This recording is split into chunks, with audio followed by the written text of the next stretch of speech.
Hello students, polytechnic Libre learning में आप सभी का स्वागत है। तो डियर स्टूडेंट्स, आज हम बात करने जा रहे हैं सीएनसी मशीन्स एंड ऑटोमेशन। ये जो सब्जेक्ट है वो बीटी यूपी की पाठचर्या के अनुसार मैकेनिकल इंजीनियरिंग 6 सेमेस्टर का एक प्रमुख विषय है। इसमें अगर सिलेबस पे हम नज़र डालें तो टोटल 7 चैप्टर हैं। ये आप देख पा रहे हैं, पहला चैप्टर, दूसरा चैप्टर, तीसरा, चौथा और ये पाँचवा और ये छठवां और ये आपका 7वां चैप्टर। तो ये सातों चैप्टर की प्लेलिस्ट मैंने पहले ही तैयार कर रखी है। तो मैं उम्मीद करता हूँ कि आप सभी ने वो पूरी प्लेलिस्ट चैप्टर के अनुरूप आपने पढ़ लिए होंगे और शॉर्ट नोट्स भी बना लिए होंगे। अब आज के इस वीडियो में हम बात करने जा रहे हैं जो प्रीवियस ईयर के क्वेश्चन पेपर जो आते रहे हैं उसके किस तरीके के उसमें प्रश्न सिलेबस के अकॉर्डिंग पूछे जाते हैं, जो आपको पता होना चाहिए ताकि सिलेबस के अकॉर्डिंग आप अपनी तैयारी कर सकें। तो एक नज़र हम डालेंगे। और सबसे महत्वपूर्ण बात है कि हिंदी और इंग्लिश दोनों वर्जन में जो प्रश्न पूछे जाते हैं हमको दोनों को देखना है। विशेष तौर से हिंदी मीडियम के स्टूडेंट्स इस बात का विशेष ख्याल रखेंगे, क्योंकि हिंदी इंग्लिश में जब हम ट्रांसलेशन देखते हैं तो कई बार हिंदी का ट्रांसलेशन कुछ गड़बड़ भी हो जाता है या कुछ शब्द ऐसे लिख जाते हैं कि जो स्टूडेंट्स को समझ में नहीं आते हैं। तो हमेशा इंग्लिश वर्जन की तरफ उनको जाना चाहिए। तो इसमें चार से पाँच करीब जो पिछले पेपर्स हुए हैं, चाहे वो रेगुलर होते रहे हों चाहे स्पेशल बैक पेपर्स के, वो सबके प्रश्न मैंने आपको इसमें रखे हैं। तो ये आपको सभी देख लेना है एक बार। और सिलेबस की आप जो तैयारी कर ली है सातों चैप्टर की, जो आपने सभी वीडियो देख करके पूरे नोट्स बनाए होंगे, उनके अनुरूप आपको देखना है कि क्या ये प्रश्न जो पूछे गए हैं क्या आप उसका उत्तर दे पाने में सक्षम हैं। और सिलेबस के अकॉर्डिंग यदि कोई टॉपिक रह जाता है तो आपको उसकी भी तैयारी कर लेना है कि इस तरीके से देखिए प्रश्न पूछे जाते हैं। तो आइए शुरुआत करते हैं। सबसे पहला प्रश्न है, ऑटोमेशन को परिभाषित कीजिए और इसके भविष्य की संभावनाओं के बारे में समझाइए, यानी define the automation and its future scopes. दूसरा है, सीएनसी में सीएनसी मशीन क्या है और ये कितने प्रकार की होती है। What is CNC machine and its type. तीसरा है, differentiate between CAD and CAM, CAD और कैम में अंतर समझाइए। चौथा है आपका, सीएनसी और डीएनसी मशीन को समझाइए। थोड़ा सा शब्द इधर उधर हो गए हैं तो इसमें कोई दिक्कत नहीं, इसको आप ठीक कर लीजिएगा। ये देखिए इंग्लिश से बिल्कुल साफ क्लियर समझ में आ रहा है। Explain NC and DNC machines. पांचवा है, define PLC control and its components, यानी पीएलसी नियंत्रण और उसके घटकों को परिभाषित करें। छठवां है आपका, describe transducers and sensors, transducer और सेंसर्स का वर्णन की करें। सातवां है, ऑटोमेशन में अभिकलित कंप्यूटर का क्या रोल है समझाइए। तो define role of computer in automation in detail. तो ये देखिए हिंदी में कई बार देखिए जैसे ऑटोमेशन अभिकलित कंप्यूटर को लिख दिया और ब्रैकेट में कंप्यूटर भी दिया है, क्या रोल है तो समझ में आ रहा है। मान लीजिए कंप्यूटर ना देता, सिर्फ अभिकलित लिख देता तो उसमें कई बार दिक्कत होती है। देखिए इंग्लिश में बिल्कुल साफ समझ में आ रहा है कि define role of computer in automation in detail. आठवां है आपका, state a simple program for drilling in CNC milling machine, यानी सीएनसी मिलिंग मशीन में ड्रिलिंग के लिए एक सरल प्रोग्राम लिखिए। नौवां है, explain G and M code, यानी जी कोड और एम के कोड क्या होते हैं इनको एक्सप्लेन करिए, जी और एम कोड को समझाइए। 10वां है, टूल रूम के प्रबंधन का वर्णन कीजिए, यानी describe management of a tool room. 11वां है आपका, टर्निंग और मिलिंग सीएनसी मशीन के बीच अंतर बताइए, differentiate between turning and milling CNC machine. 12वां है आपका, describe the close loop system with a diagram, यानी क्लोज लूप सिस्टम का एक चित्र सहित वर्णन करें। 13वां है आपका, सीएनसी उपकरण धारक का वर्णन करें। अब देखिए उपकरण धारक का वर्णन करें, इसमें ज़्यादा समझ में नहीं आ रहा है कि पूछ क्या रहा है। अब इसमें देखिए इंग्लिश वाला, define the working of automatic tool changer system, यानी ऑटोमेटिक टूल चेंजर सिस्टम के बारे में ये पूछ रहा है। इससे बिल्कुल क्लियर नहीं हो रहा है कि क्या चीज़ पूछ रहा है, इसलिए इंग्लिश वर्जन पर हमको विशेष ध्यान देना चाहिए। 14वां है आपका, explain encoder and decoder system, स्वचालित उपकरण परिवर्तक प्रणाली के कार्य को परिभाषित करें। 15वां है आपका, डिस्क्राइब सीएनसी टूल होल्डर, यानी एनकोडर ड्यू सिस्टम की व्याख्या करें। ये देखिए थोड़ा गलत हो गया, ये ऊपर चला गया है तो इसमें कोई दिक्कत की बात नहीं है, ये ऊपर नीचे हो गया है। जैसे explain encoder and decoder system की जो हिंदी है वो यहाँ लिख गई, यानी एनकोडर और डिकोडर सिस्टम की व्याख्या करें। और ये वाला जो इसका था वो है डिस्क्राइब सीएनसी टूल होल्डर, तो वो ये यहाँ लिखा है कि स्वचालित उपकरण परिवर्तक प्रणाली के कार्य को परिभाषित करें। तो इसको आप देख लीजिए, दोनों इसमें इंग्लिश का मेन है कि explain encoder and decoder system, यानी इनकोडर और डिकोडर सिस्टम को समझाइए। और ये दूसरा है, ये 15वां नंबर का है, वो है डिस्क्राइब सीएनसी टूल होल्डर, यानी कि स्वचालित उपकरण परिवर्तक प्रणाली के कार्य को परिभाषित करें। उसके बाद 16वां है आपका what are the basic components of numerical control system, briefly discuss their functions. Numerical control system के सामान्य अवयव यानी बेसिक कंपोनेंट्स क्या हैं, संक्षेप में उनके क्रियान्वय यानी फंक्शंस का वर्णन कीजिए। 17वां है discuss the problems with conventional NC machines. Conventional NC machine में क्या अड़चनें आती हैं यानी प्रॉब्लम्स बताइए। अगला है आपका 18वां what is the function of NC tape and tape reader, explain the working of punched tape reader.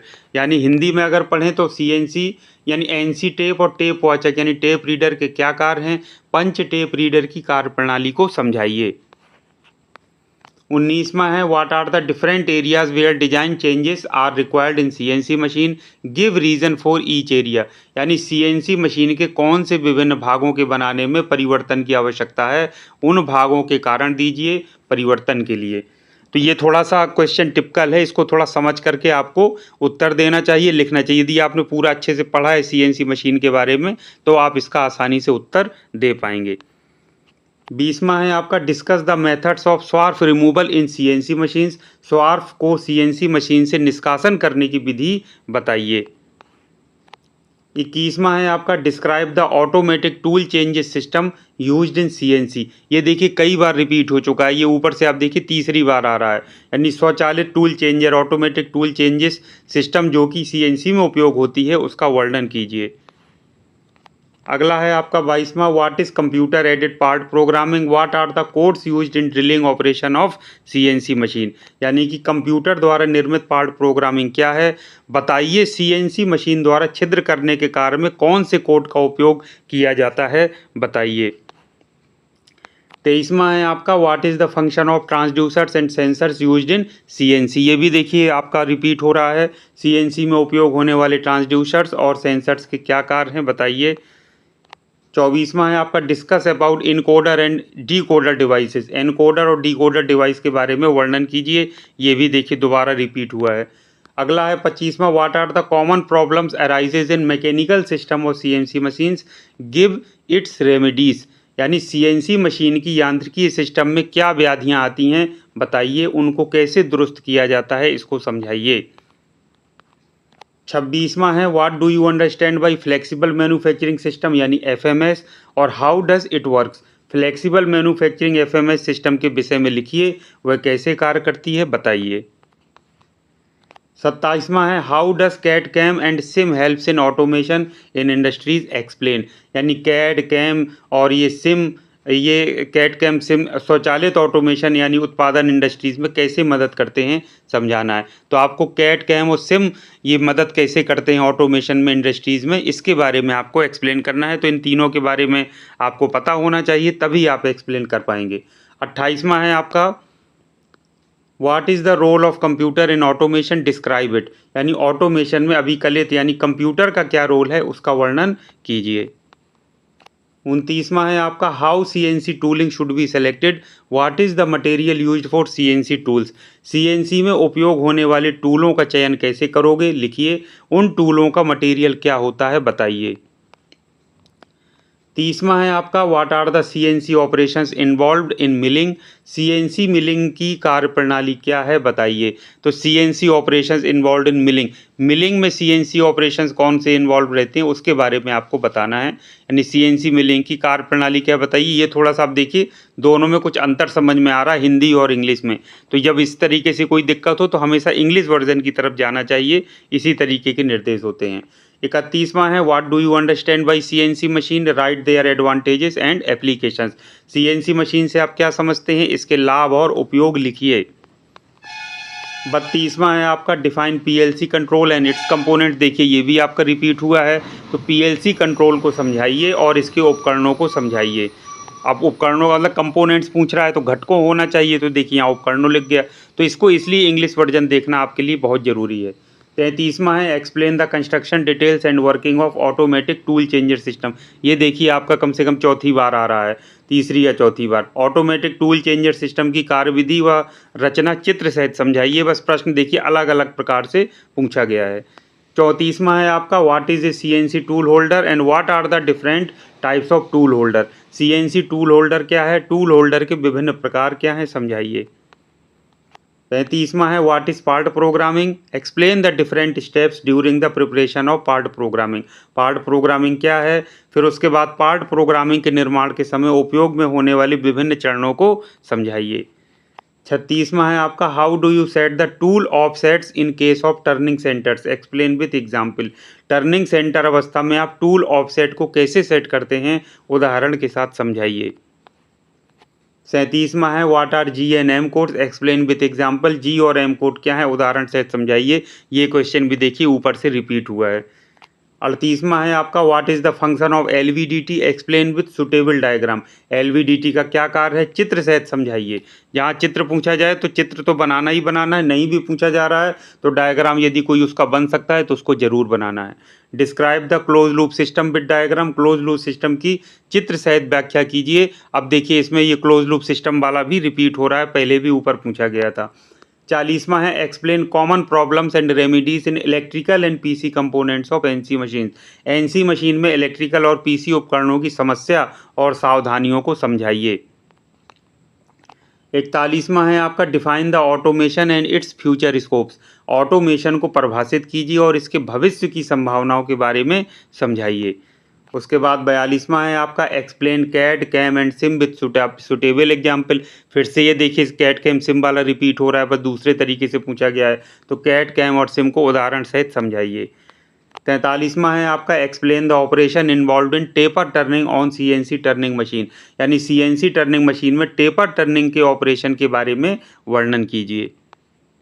44वां है आपका state a simple program for drilling in CNC milling machine, यानी सीएनसी मिलिंग मशीन में drilling के लिए एक सरल program लिखिए। 45वां है आपका explain the following terms feed plane, depth of cut और ओवरलैप, यानी निम्न का वर्णन कीजिए। पहला है फीड प्लेन, दूसरा डेप्थ ऑफ कट और तीसरा है ओवरलैप। उसके बाद अगला 46वां प्रश्न है what do you understand by DNC machine, what are their advantages and applications. DNC machine से आप क्या समझते हैं, उनके फ़ायदे और उपयोग क्या हैं, इसको बताइए। अगला है 47वां, फिर देखिए फिर पीएलसी आ गया। What is A PLC, describe it's components. फिर से देखिए रिपीट हो गया, पीएलसी क्या है, इसके घटकों का वर्णन कीजिए। उसके बाद है 48वां describe different components of CNC machine and detail one of them. CNC machine के विभिन्न घटकों का वर्णन करें और उनमें से एक का विवरण दें। उसके बाद है 49वां explain the working of automatic tool changer system and its construction details. Automatic tool changer system की कार्यप्रणाली और इसकी बनावट की व्याख्या करें। ये फिर से देखिए रिपीट हो रहा है, कई बार आ चुका है। उसके बाद 50वां है what is the use of slide ways, balls, rollers, coating and safety and guarding devices, यानी slide way, ball, rollers, coating और सुरक्षा उपकरणों का क्या उपयोग है, इसके बारे में आपको समझाना है। उसके बाद है 51 वाला नंबर है what is part programming, explain the different steps in preparation of part programming. Same question देखिए ऊपर था फिर रिपीट हुआ है। पार्ट प्रोग्रामिंग क्या है, पार्ट प्रोग्रामिंग भाग की तैयारी के विभिन्न चरणों की व्याख्या कीजिए। 52 है आपका explain the function of LVDT with diagram. LVDT के कार्य को चित्र सहित समझाइए, फिर रिपीट हुआ है। उसके बाद है आपका 53वां describe the open loop system with diagram. Open loop system का चित्र सहित वर्णन कीजिए। देखिए ऊपर क्लोज लूप सिस्टम 2 बार पूछा गया था, इस बार देखिए ओपन लूप सिस्टम पूछ लिया गया। उसके बाद बढ़ते हैं आगे 54वां जो प्रश्न है what is the use of actuators, transducers and sensors in close loop system. Close loop system में एक्चुएटर्स, ट्रांसड्यूसर और सेंसर का क्या उपयोग है।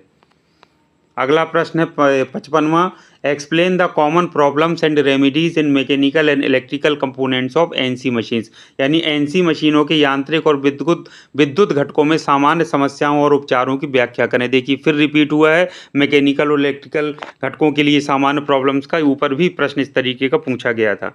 56वां है आपका what is the role of computer in automation and emerging trends in automation in NC systems, यानी NC प्रणाली में ऑटोमेशन में उभरती प्रवृत्तियों और ऑटोमेशन में कंप्यूटर की क्या भूमिका है, इसको आपको समझाना है।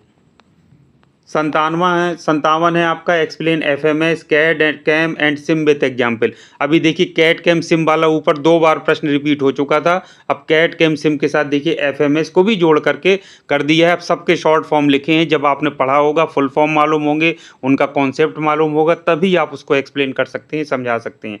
यानी एफएमएस, कैड, कैम और सिम को उदाहरण सहित समझाइए। उसके बाद है 58 आपका explain the operation involve in milling contouring on CNC machine, यानी सीएनसी मशीन पर मिलिंग कंटूरिंग में शामिल ऑपरेशन की व्याख्या करें।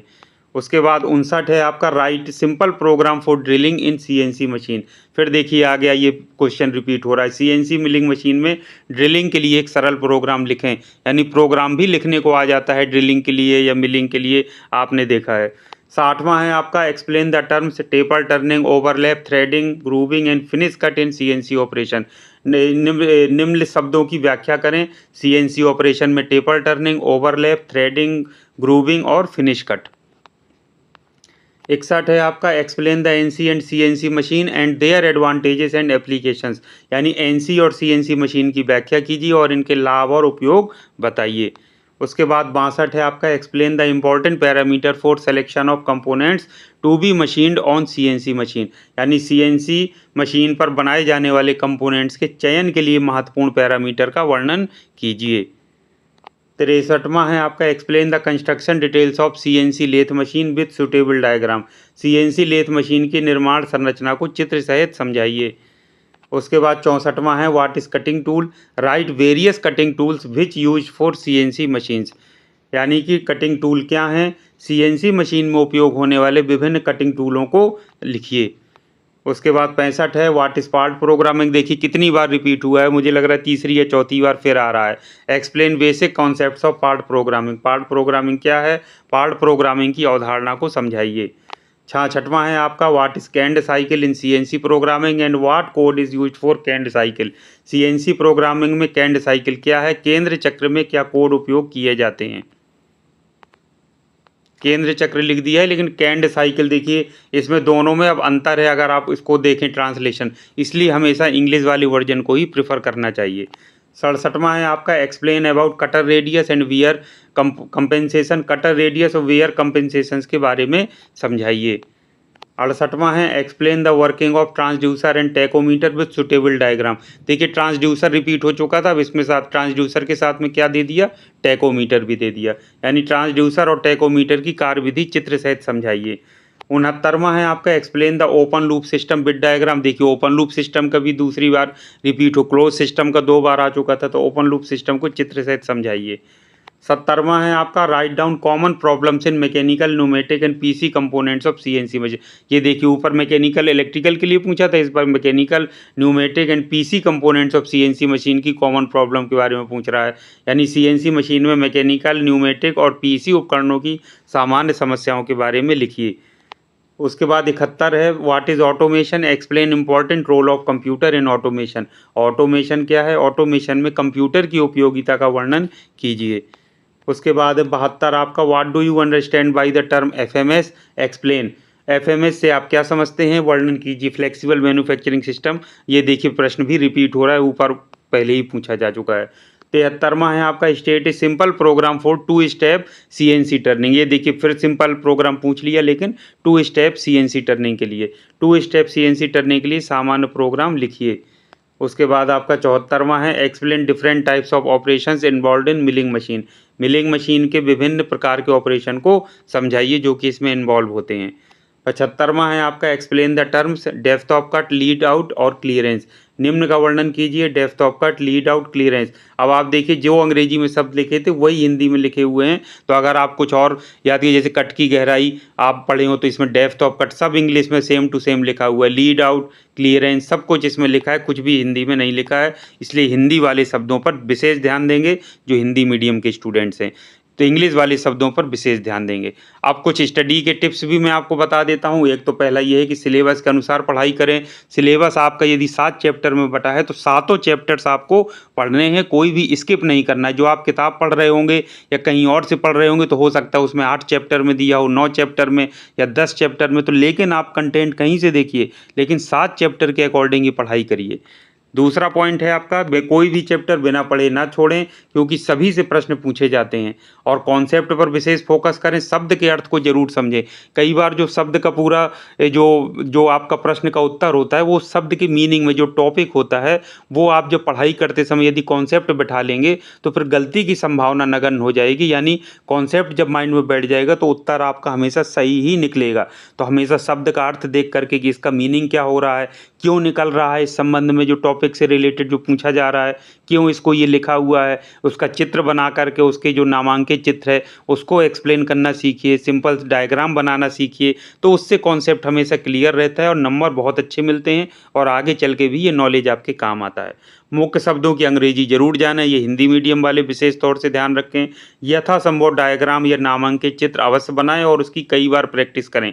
जितने भी संभावित डायग्राम हो सकते हैं, जो 7 चैप्टर मैंने पढ़ाए हैं, 7 वीडियो में जितने भी डायग्राम हैं, चाहे वो पीएलसी का हो, चाहे किसी भी चीज़ का, ऑटोमेटिक टूल चेंजिंग सिस्टम का हो या किसी भी चीज़ का हो, सीएनसी का हो, एनसी का हो, उन चित्रों को कई बार बना करके प्रैक्टिस करनी है। उनके नामांकित चित्र बनाना, उसमें नाम लिखे हों, क्योंकि यदि वो पूछ लिया कि चित्र सहित वर्णन करें तब तो चित्र बनाना ही बनाना है।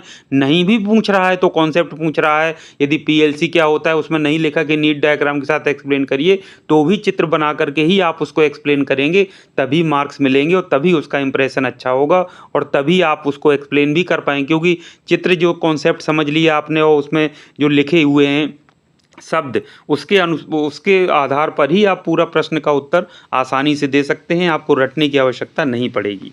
तो ये स्मार्ट स्टडी, हम ग्रुप स्टडी करें। यदि आपने पूरा सिलेबस तैयार कर लिया है, पढ़ लिया है, तो अपने दोस्तों के साथ उसको डिस्कस करें, एक दूसरे को पढ़ाएं, एक दूसरे के साथ चीज़ें शेयर करें। उससे कॉन्सेप्ट क्लियर होगा, कन्फ्यूजन दूर होगा और जब एक दूसरे से आदमी बताता है, समझाता है, तो वो कही गई बात, समझाई गई बात लंबे समय तक याद रहती है। जैसे मैं आपको बता रहा हूँ और आप वही चीज़ खुद से पढ़ें तो दोनों में बहुत अंतर है। मैं कुछ अगर बोल रहा हूँ, हिंदी इंग्लिश के प्रश्नों को पढ़ रहा हूँ, सिलेबस पढ़ रहा हूँ, तो वो शब्द आपके माइंड में जरूर बैठेंगे।